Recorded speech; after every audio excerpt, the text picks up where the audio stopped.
Imagine you're 12 years old again. You're curious about the world, and you accidentally stumble across something online that completely changes how you view relationships, intimacy, and yourself. For most of us, that wasn't really an if, it was more of a when. We live in a world where explicit content is more accessible than ever before, and we're only just beginning to understand what that's doing to our minds, our relationships, and really our society as a whole. I do want to say though that this video will go into a little bit more explicit content than normal, and just kind of the contents of the video. If you click this video, you probably knew that. And this isn't going to be a preachy video either, telling you what you what you should or shouldn't do. It's really about examining something that's become so normalized, so embedded in our culture that we barely question it anymore. But maybe we should be questioning it. Maybe we should be asking, what is pornography actually doing to us? So let's start with the obvious, and that's accessibility. 30 years ago, accessing explicit material required effort.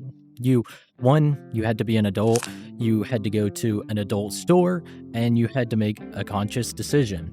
But today, it's 2 clicks away from any smartphone, tablet, computer, anything that has internet connection. There aren't really any real age verification systems that work. There aren't any meaningful barriers. A curious 10-year-old can access content that would have required a fake ID and considerable embarrassment just a generation ago.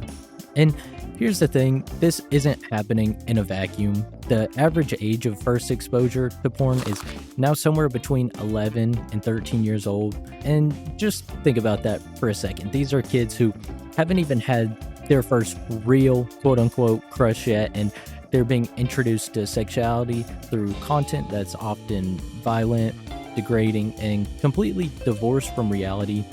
That's like learning to drive by watching Tokyo Drift. But let's talk a little bit more about what this content actually contains, because I think a lot of people have this idea that it's just people having sex on camera.